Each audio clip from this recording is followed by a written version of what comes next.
Lila Rose, an 18-year-old sophomore at the University of California, Los Angeles, visited a Planned Parenthood clinic in the city, posing as a 15-year-old who was impregnated by her 23-year-old boyfriend. You will not believe what happens next. Take a listen to this. We still have to call the police. Okay. And they still have to talk to you, but we can't, no one's going to force you to do anything. Okay. Basically. But if I just say I'm not going to call, that's different. I don't know, I could just say like, if you're 16, I would say 16. Okay. Okay, yeah, so I just write, of course, I would just write 16. Well, just figure out a birth date that works. Okay, and I don't know anything. Okay. And joining us now is Prosecutor Pam Bondi, who is with us, and from CNS News, Nathan Burchfiel is on board with us from CNS. What I hear here are people breaking the law. Is that right, Nathan? Pam? That's exactly what it sounds like. The law in California requires that if there's an age discrepancy like this, 15-year-old girl, 23-year-old male, that's statutory rape, and Planned Parenthood is required to report that to the police, yeah. All right, so Pam Bondi, so what, if this was in your jurisdiction, what would you do, and with these people, and should these people be arrested?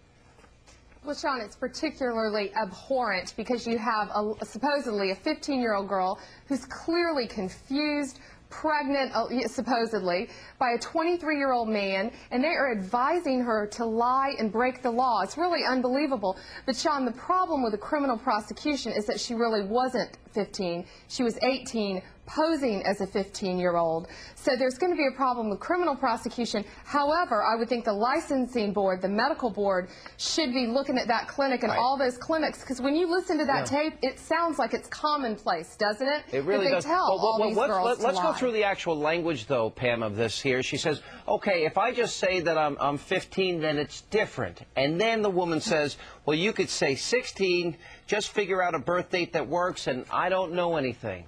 So she really, go ahead.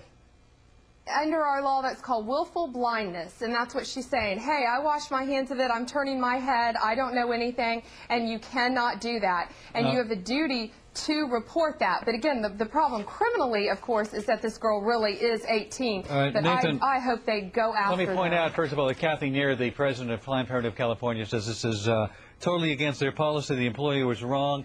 They're counseling all their employees not to act in this fashion. It's an anomaly. But let's talk about another law, the privacy laws, Pam. Right. Weren't they violated? And isn't there a problem in coming in and falsely taping a conversation, not informing the other party? So Planned Parenthood may have a case against the person perpetrating this fraud against them.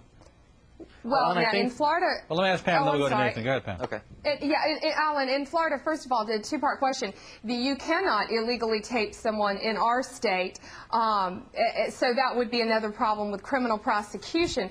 However, privacy laws, it was the 18-year-old whose privacy laws would have been violated. Would have she been, can but share wasn't. that with anyone she wants. Would have been, but she taped without informing the other party. And Nathan, in terms of lying, yes, they urged this person to lie, but didn't this person who set them up and tried to entrap them and manipulate them lie? This person was lying, right? Well, and I think it's important to consider, yes, this tape might not be admissible in a court of law, but it is admissible in the court of public opinion. And the fact that it may have been illegally obtained doesn't change the fact of what happened on that tape. And it's clear, you can hear what happened on that tape. They encouraged who they thought was a 15-year-old girl to lie about her age, so that they wouldn't have to report statutory Their rape. agenda is not to protect 15-year-old girls. Their agenda is to hurt Planned Parenthood and overturn Roe versus Wade and do away with abortion rights in this country. That's what they really want to do, Nathan, not protect an alleged 15-year-old. I've had multiple conversations with Lila Allen, and she assures me that her goal is to protect women. She's an 18-year-old. It wasn't that long ago that she was 15 and could have been in this position. Right. And what they're doing is they're helping statutory rapists in this case, or would-be statutory rapists, get away with it because they want to be able to give this girl an abortion. They're afraid that she won't come back broken the law to get the abortion if they're going to report it. Thank you both for being with us.